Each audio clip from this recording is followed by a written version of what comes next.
Lys findes overalt. Vi ser lys hver dag, og den største lyskilde er solen. Lys kan opfattes som bølger, ligesom lydbølger, eller som bølger i vand. Men lys kan også opfattes som partikler, da lys har egenskaber for begge dele. Overordnet er lys elektromagnetisk stråling. Men det specielle ved lys er, at lys kan bevæge sig i vakuum, nemlig stoffrit rum.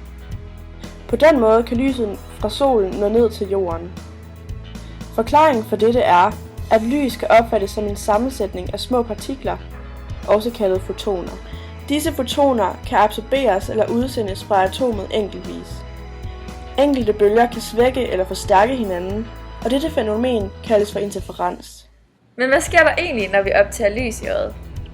Altså først og fremmest er øjet fæstnet til aflange muskler, der sørger for, at vi kan skifte synsretning. Lys passerer først ind gennem hornhinden her, og lyset kommer derefter igennem pupillen og ind forbi linsen. Den her linse den sidder så ved iris, som sørger for, at linsen kan ændre form og på den måde fokusere på genstanden i forskellige afstande. Og det er det, vi kalder akkommodation. Så har vi nethinden hernede, og det er her, hvor vi ligesom danner de billeder, vi ser. Og det gør vi, fordi at der er stave og tappe i nethinden, der registrerer billedet. Og i hvert øje der findes der ca. 100 millioner stave og ca. 6 millioner tappe. Stave er lysfølsomme og kan ikke skelne forskellige farver, og det er også derfor, at alting ser gråt ud, når det er mørkt. Lys sendes til hjernen gennem synsnerven, men et sted på nethinden forlader synsnerven den, og her er vi ufølsomme over for lys, hvilket vi kalder den blinde plet.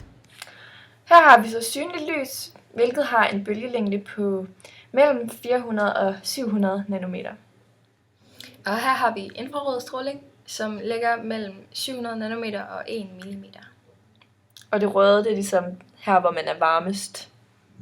Og det blå der, hvor man er koldest. Ja. Og her har vi røntgen, som har en bølgelængde på 1 picometer til 0,1 nanometer. Både røntgen og infrarød stråling er ikke synligt for mennesker. Som man kan se her, er gammastråler det med den korteste bølgelængde. Gammastråling har meget små bølgelængder, og det kan bruges til at slå kræftceller ihjel med. Men det er også farligt, da det bruges nærmest kun i radioaktive sammenhænge.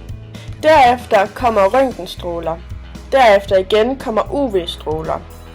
UV-stråler kommer fra solen, og de kan brune os. Dog skal man passe på, når man er ude i solen, da UV-strålerne kan give os hudkræft. Dernæst kommer det synlige lys, og efter det kommer infrarødt lys. Til sidst kommer der mikrobølger og radiobølger. Når vi opfanger lys, afhænger sanseindtrykket, det vil sige, hvordan vi ser lyset, af lysets bølgelængde. Alle farver har en forskellig bølgelængde, og det menneskelige øje opfanger lys med bølgelængder fra ca. 390 nanometer til ca. 670 nanometer. De laveste bølgelængder er violet og blåligt lys, og de høje bølgelængder er rødt lys. Der er to forskellige måder, vi opfanger farver på.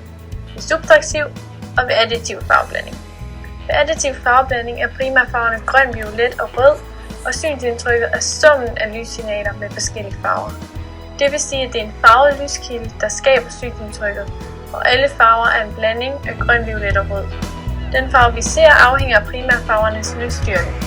Hvis alle primærfarverne er tændt lige meget, ser vi hvidt, og sort er, når primærfarverne er slukket. Ved subtraktiv farveblanding er primærfarverne cyan, gul og magenta, og synsindtrykket dannes ved at fjerne lyssignaler fra hvidt lys.